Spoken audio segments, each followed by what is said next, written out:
Hey there! Today I am going to make a sous vide steak. What I have here is a top sirloin cap steak, which is one of my favorite cuts. It's beautiful. It's got this really nice ribbon of fat along it. It's super nice and tender and also extremely flavorful.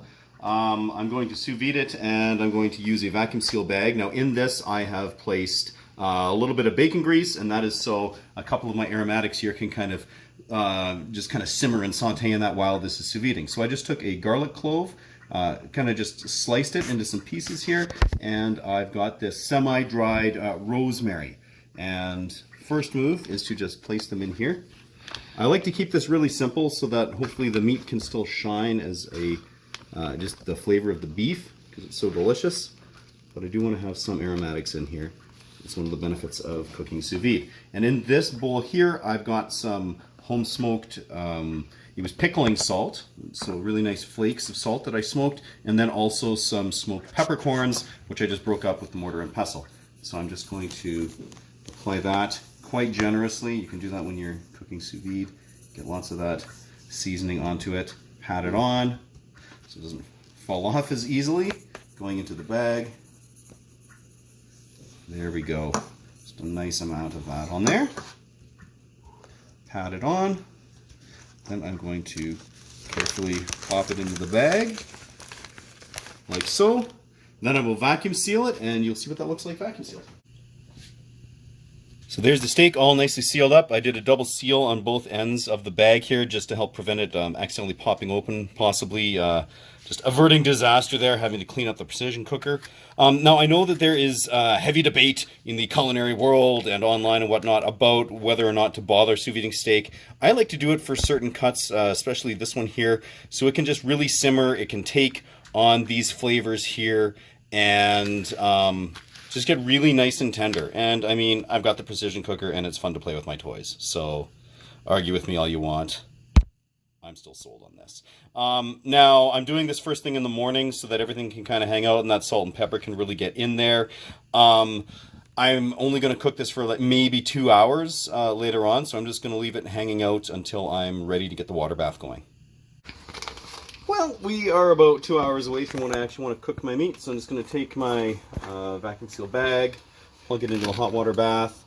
I've got the precision cooker here at 130 Fahrenheit, which will result in a pretty nice medium rare steak. It's just going to sit there like that. One thing I usually like to do is just kind of throw some foil here over top, because that just enables me to retain a little bit of the heat and make this thing a little bit more efficient, so it's probably not turning on as often. So yeah, maybe 2 hours and it is time to finish up on the grill. Well, I have run a little bit over time. It's been about 3 hours actually, but life happened. But whatever, I mean, it's just holding at the same temp, so it's not a big deal. That's what I love about cooking sous vide, and since it was only 3 hours, I'm not super worried. I mean, if it was getting on double that, then maybe I might run into some issues with it being a little too mushy or something like that, but this is going to be fantastic, I hope. So let's get this out of the water bath and ready to finish off on the grill. And here's our finished product. Just kidding. Yeah, stuff coming out of the sous vide does not look the most appealing, but that's okay, because this is going to be going on to this searing burner. So let's just get this thing on here. All I did, I removed this from the bag. I gave it a quick pat down with some paper towel just so there wasn't a bunch of juices and stuff on it. Opening that bag smelled absolutely divine. Just the fresh rosemary, or semi-fresh rosemary, and that garlic and stuff, the smokiness coming out of the salt and the pepper. It's amazing. So at this point, all we're trying to do is really just sear this up a little bit on the exterior, just for some caramelization and aesthetics. But it's a super, super quick finish off here. And I just love how this burner looks. Just all flame, all good times here. Look at that. Burning in hellfire. Fabulous.